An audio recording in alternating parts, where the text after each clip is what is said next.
Welcome everybody to this section of the Boat Expo. I'm really excited about the conversation we're about ready to have with Kristen Frohnhoefer and Gail Kulp from Cito. We're going to talk about boat safety, some things that you need to think about before you buy a boat, some things you need to think about while you're a boater, and to get the most fun out of boating, I think, and to be safe along the way. So thank you all for joining us here. Thanks for having us. So let's start with, what do people need to think about when they're first considering buying a boat as it relates to, to just being safe and being smart when looking to buy their first or maybe their second or third boat? Hopefully, their first boat getting in, second, third, upgrading a little bit, good things. Having watched a lot of your videos, Matt, there's a lot boat owners want to know beforehand, but strictly on the safety front, it's important to remember that a boat is not a car. It's a very different experience driving it. The environment is completely different. You can't just walk home if something goes wrong. Boating at night is not as easy as, driving a car at night. You have to, just like you have to practice driving a car, you really need to practice driving a boat as well. And you do all this because you want to have many years of great boating experiences. I mean, the whole point of boating is to go have fun with your family and friends. So the more prep you do ahead of time means the more you can boat worry free, just knowing that you're prepared. We're big proponents of boating education. There's a good number of online courses that you can take. Some of them are, strictly timed courses. Some of them are more interactive courses. We work very closely with boaterexam.com, ilearntoboat.com, and what's the other one I'm skipping, Gail? Boated.com. Boated.com, sorry. They provide great classes. They also, if you're looking for an in-person class, if you learn better that way, the Power Squadrons and Coast Guard Auxiliary provide great classroom courses, and all these allow you to get your certification. Some states require certification, some don't. Even if you've boated before, it's still worth taking the course again if you haven't been out there for a while. It's a great refresher. Or if you're someone like me, I live in the state of New York, and New York is a rolling requirement now. So I'm going to absolutely need my certificate in like 5 years. Well, I took the course when I was a kid. For the life of me, cannot find my card. So I'm going to take the course again because I can't find my card. So I'm just going to take it again. And even though I work in Marine, it's going to be a good reminder and reiteration of everything. So we encourage everyone to do that. Another thing to remember too is when you do get your certification, oftentimes you can get a discount on your boat insurance.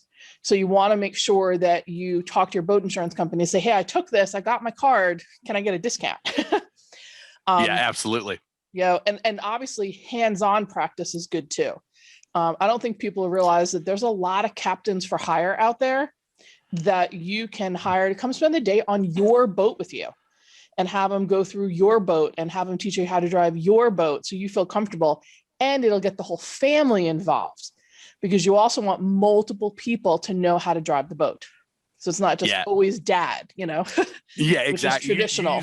You use the word practice. And I think that is key is you don't, when you get your license at 16, you just don't go hop on the interstate and go 75 down I-95. You go out and maybe you go on in the parking lot. But so many people just jump on their boat and say, all right, load up the cooler, load up the gear, load up the family and friends and go out with 10 people. Like, whoa, slow down, practice a little bit first. I love that. Yeah. And you know what? Take a weekday off and go out on a weekday where it's going to be empty and you have to worry about it. We recently upgraded to a larger boat, which I wasn't as comfortable with. And we went, literally went into a marina on a weekday and just practiced pulling up to the fuel dock to make me feel comfortable doing it. You have to, no one cares. They just want to know you're going to do it safely. So just get out there and do that. And weekdays are great when it's not crowded on the waterways. If you're buying a boat from a dealer, also many of them will take you out on the water when you buy the boat. They'll offer to do a walkthrough of this is what this button's for, and that's what this is for. Take advantage of that. A lot of boat dealers will do that, and make sure you're also going to spend the right money. You're going to have to spend a little bit of money on the right equipment. So you get the standard safety kit usually from your dealer if you buy from them. But if you're buying a used boat, make sure you get, all your updated equipment and everything else. Very important to get that Coast Guard required equipment. Yeah, that's great. There's several big things. You touched on the Coast Guard class. I took the Power Squadron class after being a boater for 20 some years. Mm-hmm. I was like, oh, that's very helpful. I never thought about that. I was like, Yep. I know what I'm doing, but oh no, there was sitting through that class was a good refresher, but also, Yep. oh man, that is a better way. I was very excited to find that. Yeah, you start learning what you don't know that you don't know. Yes. Like, there's always those little things.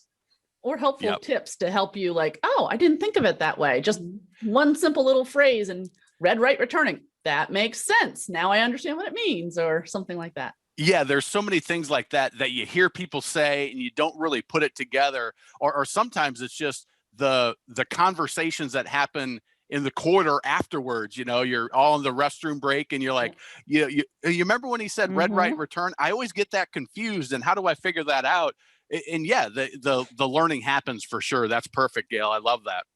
And you mentioned some of the Coast Guard requirements. Mhm. So let's talk about the legal requirements for boaters. That it's a little bit different inland lakes versus if you're offshore or near shore, of what you need and what's legally required for boating safety equipment. For you guys at CETO, I mean, you're there when things go wrong. So Usually let's unexpectedly wrong. yeah, let's talk about how to avoid some of those things, or if things do go wrong, that you're as safe as possible before you have to call somebody to come give you a hand. Sure thing. That's something that we do at the CETO Foundation all the time. We're the nonprofit side of CETO family, and we talk about boating safety and education. And one of those things is, what do you need to be legal, and what's required on your boat? And the first thing to think about is always life jackets. No matter where you boat, life jackets are required, and they have to be sized to the person that's going to wear them. So you don't get your life jacket bigger than you are so that you can grow into it. It's not your winter coat. It's like your tennis shoes. You need to buy it the same size your feet are, or the same size your body is. And there's age requirements in every single state for who's required to wear a life jacket. So you need to know where you're boating and what the requirements are. But the best idea is to really wear them, especially if you're boating alone or where rescue would be too far away. But the one thing that is true, no matter where you're boating, is that children 13 and under are always required to wear them by the Coast Guard's requirements. So make sure that those kids have life jackets that fit them and that they're comfortable. One of the things that we do at the CETO Foundation is we have our life jacket loaner program, and we provide life jackets that boaters can borrow and return free of charge. And we have over 750 locations all across the country. So they can get a life jacket if you have a baby that's coming on board and you weren't expecting that somebody was going to bring their baby with them, or if you have your grandkids coming on board and you didn't realize that they grew since the last time they were on the boat and you don't have the next size up life jackets for them, or if you're bringing along your neighbors or your friends and they need life jackets and you don't have enough on board for them. We've got you covered, all the sizes available. Yeah, I love that. I've seen those stations around. I know you've had them at the Miami Boat Show. You all sponsored that. Yeah. I love that because it's so easy to forget. Oh man, they do have a 3-year-old they're going to bring with them, and I just have adult life jackets. But it's so important. My girls, we were just test driving a boat for my friend yesterday in 40-degree weather. My daughters had their life jacket on and like 5 coats over them, but I'm like, you're wearing it. There's no exception to that rule for me. Yeah. You're on the dock, you're wearing your life jacket. You're on the boat, for sure you're wearing your life jacket. That's fantastic. One of the other requirements that we also know happens no matter where you're boating is that boating under the influence is illegal. Doesn't matter if you're in Florida or New York or California.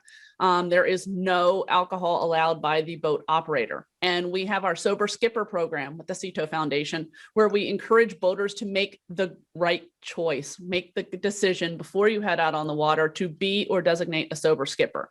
And that's just like you would do on land. Somebody's not going to be operating a car under the influence, so somebody should not be operating a boat under the influence. And we want to make sure that everybody's safe, that you get back and forth to the dock or back and forth to the boat ramp safely, and then that person possibly maybe the person that's going to be driving the vehicle away as well, because they are sober. And that's what we want them to be. Yeah, then, there's a lot of things to think about. Go ahead. Oh, no. And the other requirement that differs depending on where you are, inland, not so much, but definitely offshore or near shore, is emergency signaling devices. And you want to make sure that you have flares. Check with your state boating agency in terms of the number and the requirements of how many you're supposed to have. But there's also new electronic flare options available to meet those requirements as well. Yeah, and I think there's some things that you can add even on top of that. Are there any things that as CETO that you guys recommend, or resources that you have on your website people can check out? I always say, put a whistle on your boat. That horn eventually is going to stop working, or when you need it. Anything else that you guys just recommend or have resources for people to check out? Sure thing. Actually, I think Kristen might be able to take this. Yeah, one. there's a bunch on the CETO Foundation website, as far as checklists and links to even that Coast Guard required list. There are also some, best practices, before you head out for the day, of other things that you're going to want. We just, talking about flares and life jackets, and, these are for when things go really wrong. Yeah. And you want to be prepared, because no one plans for the unexpected. And that's why you have these things on board. And the vast majority of boating trips are great days out on the water with your family. We literally are in business for the unexpected. No one plans to run out of fuel. No one plans to have a mechanical issue. And because of that, we really encourage people, before heading out for the day, make sure you have multiple methods of communication. So if you're an inland boater or a nearshore boater on the coast, having a cell phone, it'll almost always work. However, that only works as long as your battery's charged and still good. Another big tip we have is, don't rely on recharging your phone off your boat's battery. A lot of people run the radio all day, run their phone down, or run their boat's battery all down. And now I have no way to charge my phone, no way to do anything else. Bring an external charger and have a backup charger. Make sure you have multiple phones on the boat. But cell service is never guaranteed, ever. We all know that. You can go someplace and be like, oh man, I only have, a quarter of a bar. So you always want to make sure, even inland, have a VHF radio on board. Have it installed on the boat. Fixed mount is always better, but at least even inland, just have a handheld. It's the most reliable form of communication on the water. And if you're going any more than a mile or two offshore, you absolutely need to have a VHF radio. It's not only the most reliable form of communication, because you don't need cell service or satellite service, but it doesn't, it's not always going to, it's not just going to be one person that you're communicating with. On your cell phone, that's one-to-one communication. If you truly have an emergency, a Mayday situation, you want as many people to know about it as possible. And that's what channel 16 on the VHF is for. You want to be able to get on VHF 16, give your location, give where you are, tell what's going on. And not only will the Coast Guard and other local responders hear it, but other boaters in the area will as well, and hopefully be able to help you. So cell phone, fine. We know a lot of people use them, and it's fine, to call CETO if you ran out of fuel, if you need a jump start, you're not in peril, or you're in a form of peril. But if you're not in like major peril, you can call us on the cell phone. It's fine. But if your boat is sinking, you're taking on water, or there's a fire, you've run on the rocks, whatever, you want as many people to come help you as quickly as possible. And that's what VHF is for. We also do recommend, if you're going to go offshore, or even if you're a nearshore boater, having a personal locator beacon, a PLB or an EPIRB, is also a great idea. PLBs are not expensive anymore. I mean, you can get a PLB for $100 and basically it gives you yet another method of communication with first responders that, if something happens unexpected, your boat starts sinking and go under, you can't get to the VHF to make a call. You can't get to your phone to make a call. Guess what? You can just hit the button on the PLB and it's going to send a signal to the satellite and alert all the Coast Guard first responders with your location. So for $100, that peace of mind, you hope to never use it, but you might have to.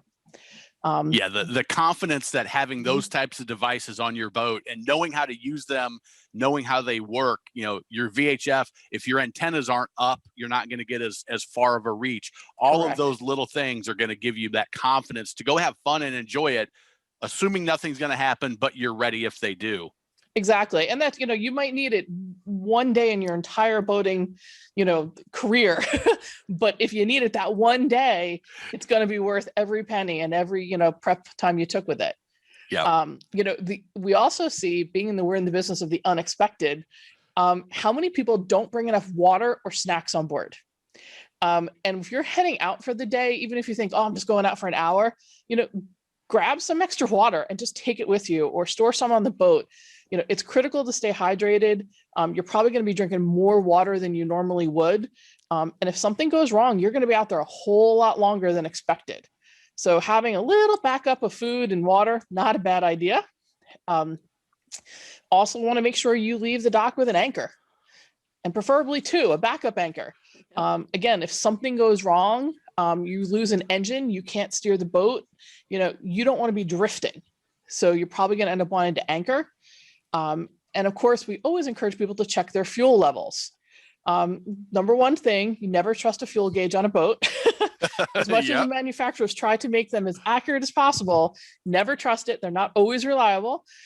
You always want to have, the general rule is 1/3 of your tank is for heading out, 1/3 is for heading home, and 1/3 is in reserve. We see a lot of fishermen who go out and they're having a really good day fishing, and all of a sudden they're using more fuel than expected. That's how you don't run out of fuel. And do a visual check. So don't, literally go to that gas can and take a look at it. Or if you have an inboard, look at your fuel gauge inside, definitely do that. And the last thing I'd recommend is when you are taking, friends and family out, if they haven't been boating before, give them a safety briefing before you leave the dock. Take 5 minutes and just say, here's where the life jackets are. Here's where the safety equipment is. Where is it that you need to be seated while the boat is underway? Where is it safe to sit? It's not safe to sit with your feet hanging over the edge. It's not safe to sit on the bow with your feet over the edge, unless it's a bow rider. You want to make sure that everyone can have a safe and fun day and knows what the expectations are before you leave the dock. And that 5 minutes, again, should the unexpected happen, at least everyone will be prepared. Yeah, I love that. The kind of safety briefing for me, if I take new folks out on the boat, especially kids, let them know I'm the one in charge of this boat, and there are rules, and there are my rules. My rules always override everybody's. Life jackets on, sit butt on the seat when we're in motion, and then all of the other safety stuff. A weird thing is, it sets the tone that we're going to have a great time, but yet there's some things that you need to follow to make sure it is a great time and safe for everybody. I love that point. That's great. Definitely. We like to use the word safe and fun at the Cito Foundation. Yeah, so you can have be both. Safe, but it can also be fun, and they should go hand in hand. Absolutely. And they if they're not there together, when that one thing does happen, man, it ruins the day and potentially boating as a whole for the whole family. And it's pretty easy to avoid, which is why I'm so glad you guys are here to share this information. Now, what other resources are available for new boaters to have that fun and safe time on the water? So obviously, the Cito Foundation website, there's a ton on there, but there's also a lot online from a lot of different sources. One place that's done a really good job compiling articles and creating content and resources for brand new boaters is discoverboating.com. It's run by the National Marine Manufacturers Association and the Marine Retailers Association of America. And there's just a ton of really good information, and you find yourself just wanting to click from article to article about different topics. Your local boat dealers, your local marina staff, and our local Cito captains are tremendous experts. Don't be afraid to ask them about boating locally. We always like to say our Cito captains are experts on their local waterways. They're literally on the water every day. They know everyone in the marine industry. Your local boat dealers and marina staff are going to have the same experiences in many ways. So don't be afraid to ask them, like, okay, where do I go anchor or raft up for the day? Or what restaurant can I actually get to by boat so we can go out and have lunch?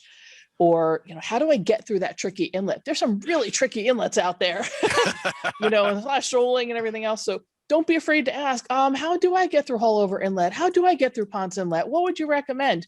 Oftentimes our CTO captains will even say, hey, I'll meet you there and escort you through the first time to help you out and make you feel comfortable. You might not know if you have a larger boat, where the pump out station is, or how to contact the pump out boat, or where to get service on your boat, or quite frankly, even where to go fishing.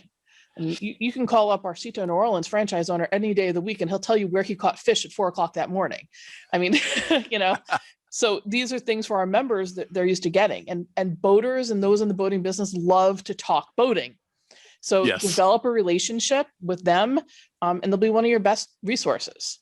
Yeah, I love what you said about the CTO captains. I mean, they're out there helping people, and they know where the spots are where you're going to get hung up, where most people have the most trouble. Yep. And they're licensed captains, so not only do they know all of the local waterways, but they also know the best ways to avoid those things and the best practices.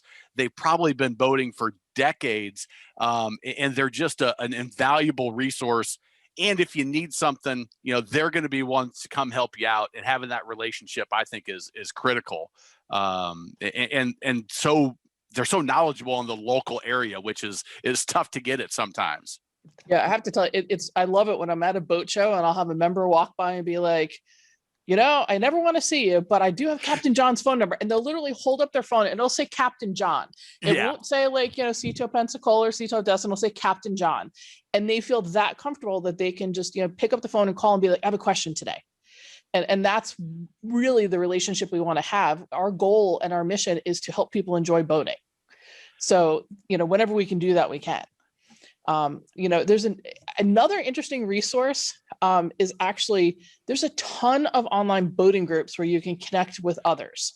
So, for example, like I own a lures. So I'm in a lures owners group on Facebook, and all of us are constantly talking about, well, what's this part and where's that part? And how do you get this? And how do you source that? And how do you rehab that? You look for your boat make, and there's an owners group probably on Facebook or Instagram or Twitter or something like that. A lot of the boat manufacturers also have boat owners clubs. So even if you didn't buy a brand new boat, I mean, you can still go onto Boston Whaler's website, and Boston Whaler has an owners club, and you can join, and they'll send you all the information about the boats. They'll have resources for you. So those are great things. And there are a ton of boating organizations out there with safety information, such as the CTO Foundation. All those safety foundations work together. It's, everyone's sort of got their niche, and we all coordinate. So whether you've got the CTO Foundation at the very hard to remember URL of boatingsafety.com, so boatingsafety.com, where we have everything from where to find a boating safety course to where to borrow a life jacket for the day, or check out the National Safe Boating Council or America's Boating Club, U.S. Power Squadrons, Coast Guard Auxiliary, Water Sports Industry Association, tons of resources out there for people. Yeah, there's definitely that information out there. Just go find it, and remember that the information in your local area can be slightly different. So having that actual person from CTO, I think, is great, as well as all the other resources that are out there. Let's talk a little bit about boating with kids. Any special, because to me, boating is a lot about having fun with my girls right now. They're 7 and 9, but you got to make sure that it's safe and fun. Any suggestions that you have for boating with kids to keep it that way? Sure thing. At the CTO Foundation, we've developed a lot of resources for boating with kids. One is that we have an infographic to help you fit a child with a life jacket, so you make sure it's the right size. And that's available at our website. You can download it for free. It's boatingsafety.com/store. So it's on our online store, but again, it's a free download. We want to make sure that kids put their life jackets on before they even walk onto the dock or before they get down to the boat ramp, because a dock can be slippery and they can slide off, or same with the boat ramp. Sometimes there's that little slick on the bottom of it. So we want to make sure that they're safe and ready to go. And then we also have another resource that is downloadable and printable, and it's called our First Mate Checklist. And this lets the kids be involved in the pre-departure checklist for boating. So it's things like making sure that there's enough water and snacks for the kids and everyone else on board, and teaching them about paying attention to the operator of the boat, knowing where the first aid kit is, knowing where the fire extinguishers are, just all the things that go into being a safe boater, but the kids can be involved. And it's a really fun, easy resource. And then there's just the other basics: no running on the docks, no running on the boat. Always maintain 3 points of contact. We like to tell the kids, have one hand for you and one hand for the boat, so that you don't slip and fall when you're on the water, because you never know if a wake's going to come by and jostle you around. Of course, you've already said it, but if the boat's in motion, you need to be seated. There's no running around or jumping or anything else when the boat's in motion. And then also talking about no riding on the bow. We don't want hanging feet or legs over the edge of the boat while it's underway. And always listening to the captain of the boat, making sure that that person who's in charge of the boat is in charge of the whole boat. So if he says that you need to sit down, you need to sit down. If he says, please hand me the whistle, I need to use it. Being able to get that for him or her will be really, really helpful. But we want to get the kids involved in driving the boat. They're the next generation of boaters, and we want them to love it just as much as their parents or aunts and uncles or cousins or grandparents. And hopefully they're going to be backup skippers for you someday, with your girls being 7 and 9. I'm sure your 9-year-old is just about there to start. Oh, she's itching. Yep, she's itching. So it won't be long, and you'll be able to turn it over to them and say, hey, take me out. I want to go see the sunset, and just sit back and relax, and they'll have it all under control because they've been watching and learning from you. Yeah. A couple things you said there, Gail, that I want to retouch on. The feet over the bow on a boat. I see it on pontoons, and I just get a sick feeling in my stomach because I know that it hasn't even crossed their mind what's going to happen and how quickly it can go south. Yep. You're dangling your feet in the water, a wave catches it, that water's going to pull you right under, and it's going to end poorly, very, very poorly. So avoid that at all costs. But on a better note is getting the kids involved.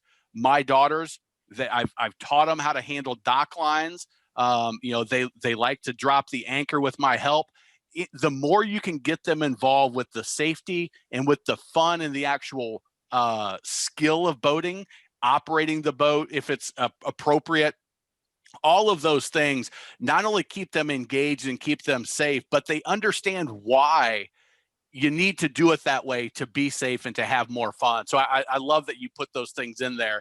But the feet over the bow, my stomach is just twirling right now, even thinking about it, because you see it once and it just, it drives me crazy.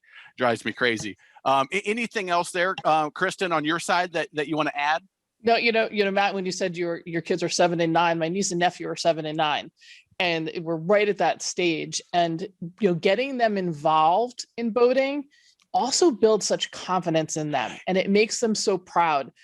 My niece was so proud of herself when she, we had the dinghy, we're taking a dinghy to the dock, and she literally was one who, she jumped on the dock, she tied it up, she was so proud of herself. And it's a great way to show kids how much they're capable of too. And that's an important thing. And when they feel proud, they're gonna build that confidence. They're gonna want to get more involved. They're gonna want to learn more. Yeah. I had a client of mine when I was selling boats, a doctor, had 4 kids, and I said, listen, Joe, as you go, give every kid a job, and in the next year, they're going to be taking care of everything. And when they're ready, they can start operating the boat. But all you'll have to do is enjoy it. Talked to him several years later, and he said, that's exactly right. It's amazing how much confidence and how much more they enjoy boating because they're involved. They're a part of it. And they're not just, hey, sit there and I'll tell you when to go out. It's, hey, you get the dock lines, you get the gas filled up, you make sure, count the life jackets, do all of that stuff. And it just brings a family together, I think. And in my experience too. So let's talk about more on the safety thing. I know you guys track the statistics. What are the major things? We talked about feet hanging off the bow. What are the major things that people may not realize that are causing accidents and could be easily avoided? So, the Coast Guard is the one who really does a report each year of, statistics, and it is consistent year over year over year. The top 5 causes and contributing factors to accidents on the water are operator inattention, improper lookout, operator inexperience, excessive speed, and alcohol use. And all those kind of go together. If as a skipper you've consumed alcohol, you're probably not paying as much attention. Maybe you're not paying attention to everyone. Maybe you haven't assigned someone to be a lookout. So many, these are all things that can be easily avoided through education, paying attention, and just making good decisions. And like one of the main accidents is drowning on the water. They've shown over time that 80% of the drowning deaths could have been prevented if someone was just wearing a life jacket while the boat was underway. And I know as an adult, it's not something that it's like, oh, it's not cool to wear a life jacket. Well, there's lots of actually really neat life jackets out there, whether they're inflatables or fanny packs. If you're on a boat, 26 and under or center console or something, you can be flipped off that boat at any time. Let's make it cool to actually wear a life jacket while underway. You can take it off when you're anchored and everything else, but it's also a good example to set for the kids. So, taking that boater education course to understand right of way and who should be going where, knowing how to operate in the local waterways. If you're unsure about, well, okay, red, right, returning, am I returning? Am I not returning? Is this entering? It is confusing. Again, give our captains a call and ask them. Ask about those tricky inlets. Where does shoaling happen often, or rocks and other waterways? And I didn't mention it earlier, but many of our captains also post videos and diagrams on their Facebook pages of like, hey, shoaling happened here, or this buoy moved off center. And, so pay attention to those as well. Excessive speed, it's always like cool to go faster, but faster is not always better. So one, your best cruising speed for fuel might not actually be the fastest your boat goes. 2, you're responsible for your wake. So as a boater, like I said, we upgraded to a larger boat. Like I'm probably the most annoying person going, be careful, don't wake that guy, don't do that, because we produce a bigger wake. And I'm always worried about someone who's in a smaller boat or a sailboat or something else. Like you need to be aware of the others around you because you are responsible for your wake. And if you're in a crowded waterway, just slow down. The other one is if you're unsure where you're going, just stop. You can stop. Boats don't stop on a dime, but you can slow down, stop, and figure out where you are and figure out where you're going. We always say the rule is you never want to go faster than you're willing to hit something. So watch your speed. And of course, Gail spoke about it earlier. We do encourage responsible and fun boating. So if consuming alcohol and bringing a cooler out on your boat is going to be part of your day out, just make sure you designate that sober skipper who's responsible not only for the boat, but the passengers, to make sure they're safe as well. It doesn't hurt to have 2, but yeah. People can trade off. Each weekend, it can be someone different, and that person should be qualified to drive the boat as well. Another reason to get your whole family involved and get multiple people able to operate the boat. Yeah. The one thing that you said that jumps out at me that kind of, it solves a lot of the issues is paying attention to your surroundings, to what people on your boat are doing, to what the other boats around you are doing, to the water, to the environment that you have in the boat of what you're drinking, what you're wearing, all just paying attention in general, not adjusting the volume on your stereo while you're going through a busy area. All of those things can avoid a lot of those potential problems. So I think that's great. Gail, anything else you want to add to that part there? Just knowing what you're supposed to know, and education is the key. Just like we talked about earlier, taking that boating safety class, you don't realize what you don't know, and they'll fill you in and help you learn what you need to do. But with one of those accident causes being operator inexperience, The only thing that's going to get you that experience and that knowledge is education and time. So take that time with the boat dealer who's going to take you out if you bought a brand new boat from a dealer, or take the time with a friend. If a friend knows a lot more about boating and you've just started, say, hey, can I go out with you so that you can show me what these 3 buttons do? Because I really don't know. I know what everything else does, but these buttons, I can't figure it out. Can you help me out? Yeah, like I said, I was helping a friend buy a boat yesterday, and he's always been on the coast operating. They had an inboard diesel as a kid and center consoles, and I was at the helm and I hit the blower, and he said, "What's that?" And I said, "James, this is something that is 100% absolutely has to work every time out, and you have to run it." And he just didn't know. Something so simple that had we not been there together, he may have gone out with his family the first time and never even dawned on him that you've got to run your blower before you start the engine. There's so many simple little things that you just have somebody help you out. Hire a captain to train you, take the boater's education, go practice on your boat when you get it. You're going to find some simple things like, oh, that's easier if I do it this way. And you do it on a Tuesday afternoon when nobody's on the water. And man, that next Saturday you go out, it's going to be a blast because you're not learning it then. Yep. And you've prepared. And Matt, you said something too, like, I'm going to recommend something here that no one ever does. Read the manual. The boat manufacturers really spend a lot of time putting together manuals on their boats and just, sit there and flip through and go, oh, well, that's what the blower is for. And that's what this button is for. And, oh, that's what a bilge pump is. Like, it actually, this is a good occasion to sit and read the materials that were, given with your boat. And Gail brought up something else too. When you talk about operator inattention and education, don't always trust the other boater to know the rules. Yeah. So, if even though you're supposed to pass maybe on the right or on the starboard side, maybe they're not doing that. You might need actually to adjust and do something that's against the rules, or slow down and stop because they don't know what they're doing. Yep. So be aware that not everyone knows what they're doing, and you might have to adapt to that too.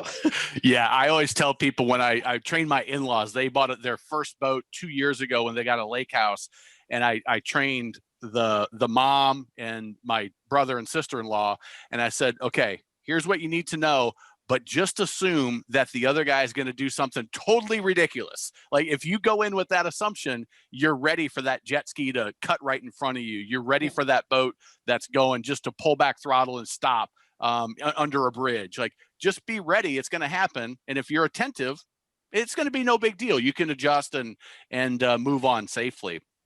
Now, you've alluded to the CETO captains and being out there helping. Let's talk a little bit about the life jacket loaner program that the foundation does, as well as what CETO does with your towing service. So if you want, Gail, kind of start with the foundation and everything there, and then Kristen will move to you.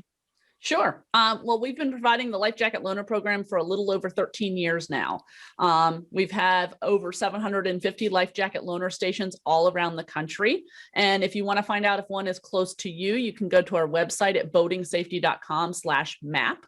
But as I mentioned earlier, the life jackets are available in all sizes from infant through adult extra large. So we've got something for everyone. And again, it's free. They can borrow and return the life jacket when they're finished with it. Some people and most people use it just for the day, but there's some people that will borrow it for the whole weekend if they're going to be out on the water the whole weekend with their family. So that way they know, if you're inviting friends along, if you've brought kids along that they've outgrown their other life jackets, we've got it for you. And a lot of those stations are operated by our CETO captains. So CETO does maintain a lot of those loaner stations, but then we also have them in locations at state parks and marinas and just community boat ramps all around the country. So they're available, but if you reach out to your local CETO captain, they'll help you find the one that's closest to you if you can't find one on that boatingsafety.com/map page. Great. I love that. Now, Kristen, talk about the actual services that you guys provide. I know when I was selling boats, I always encourage my clients to get a CETO membership because for less than $150. I think it was 130 on the inland waterway where I was.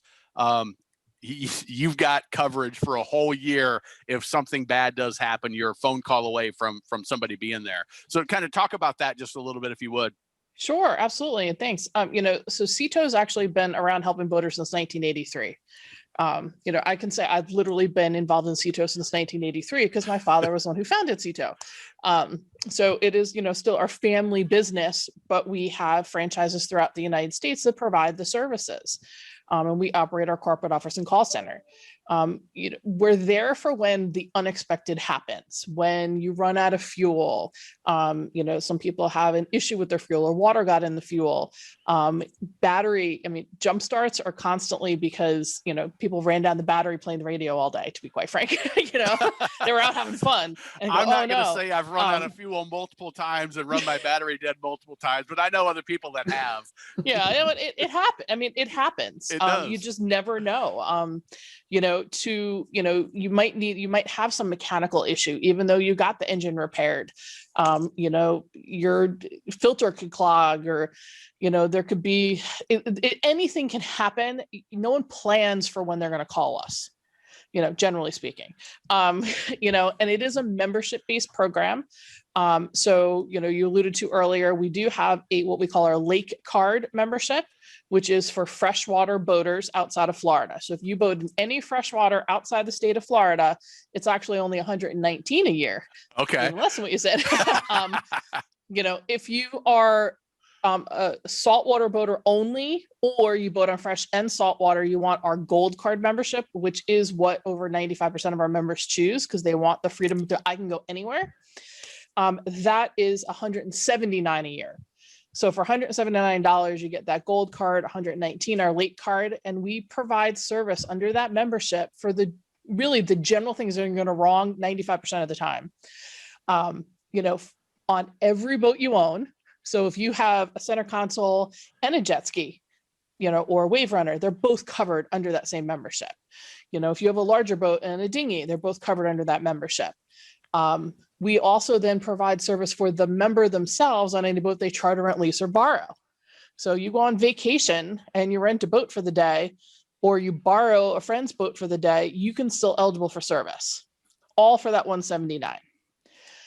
And we all have those unfortunate moments when, let's say you keep your boat at your home dock, or at a marina that's not a repair facility, and you go to start the boat and it's not working, and you need to get a repair facility.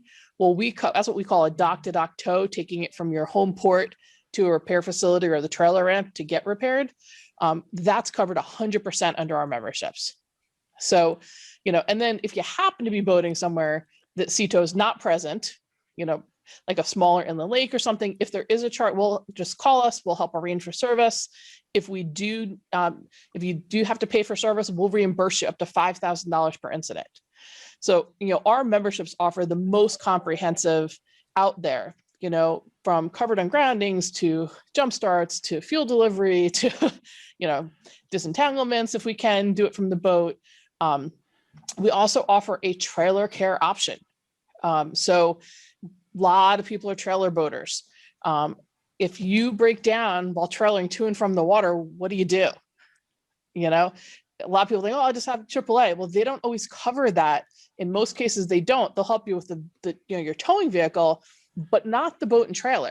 And let's face it, no one's leaving their boat and trailer on the side of the road. They'll leave their truck, right. But they're not leaving their boat. So that's only $14 more to add on for a trailer care marine to cover all of your boat trailers. So, we like to say, we've been your road service at sea, for longer than anyone. We've seen what happens on the water, and that's one of the reasons we got involved in safety. My father, said fondly, he goes, "That's it. I'm done. I'm tired of seeing accidents, fatalities on the water that are preventable." So we founded the CETO Foundation in 2007. And that's one way we can give back to the boating community and say, let's all go have fun on the water, do it responsibly and safely. And that helps us fulfill our mission that way. That's why our captains, as part of your membership, will also, provide you that local expertise. It's why, we're always out, you see us wearing our CETO life jackets. It's why we're always so available to provide that and be available to help in boating safety classes and everything else. And, while we will help we will help boaters on the water who are not CETO members, you can still call us for help. Under your membership, those services are covered for that small amount. If you're not a member of CETO, you pay an hourly rate from the time we leave our dock to the time we get back. Industry-wide, whether us or a competitor, on average, it's $750 to $1,000 per incident. So for the 119 or 179, you're getting a tremendous value of not only should the unexpected happen, but also having access to your captains or I didn't even mention our CETO Savings Club and discounts and everything else. You can all check it out, CETO.com. Yeah, there's a lot to it, but for me, it's just, we talked about confidence at the beginning. It's that confidence to know if something happens 24/7, 365, I've got one number I can call, or hail on the VHF on channel 16. And I know a CETO captain that's experienced, that knows how to tow a boat, that knows how to do everything that could be involved, and has done it probably 100 times before that, is there to help you out. And as somebody that's run out of gas multiple times, run my stereo dead multiple times, I was out on a brand new Cobalt that had a electrical glitch that just dead in the water on a $100,000 boat. It doesn't matter if it's a $5,000 boat or a brand new boat. Things can happen, and knowing that you have the confidence that I can make one phone call and be there, and then have the community and the resource of it all, that, hey, call Captain Jack or call Captain Steve, and they're gonna be my go-to. It's just nice to have for a very small amount. In my opinion, I think it's we've great. got a Captain Jack and a Captain Steve who can both help you out. I figured you would. I used to have at Lake Wiley, you have a life jacket loaner station. Captain John and Captain Ryan and Robin. Yep. They've got a loaner station right there at the Buster Boy landing. Have had hot dogs and hamburgers with them when they did their little community event. So there's a community about it too, which I really appreciate, and why I invited you on. You have so much information with the foundation, a great service with the CETO options that I really appreciate it. So anything else that I should have asked you to that I didn't, that you think would be important for boaters to know, boat buyers to know? I'm actually just going to give you one tidbit on the, you mentioned before, like, hey, give us a call. To get in contact with us, if anything goes wrong on the water, like, know that we're your friends there. So you can call us on your cell phone at 800-4 We've got a CETO app you can download and hit one button and it connects you direct to our customer care center. Download that CETO app. You can call us on VHF 16, like you said, and, just, give us a call. We literally have locations from Alaska to California to Florida, Puerto Rico, and all the way up to Maine. So, we're there in a lot of ways to help, and just call with any questions. And even if you need to get a hold of the foundation, you can always call our 800 number and they can connect people with Gail as well. Yep. Very good. Well, I really appreciate you two joining me. I think this information is so helpful. The life jacket, the boating safety, the services, all of that is something that first-time boaters and even experienced boaters maybe need to hear again or hear for the first time. So thank you so much for joining me. We'll put the links to the resources that Gail and Kristen mentioned. And thank you very much for joining in this Boat Expo. Thanks for having us so today. much, Matt. We appreciate it. Have a great day.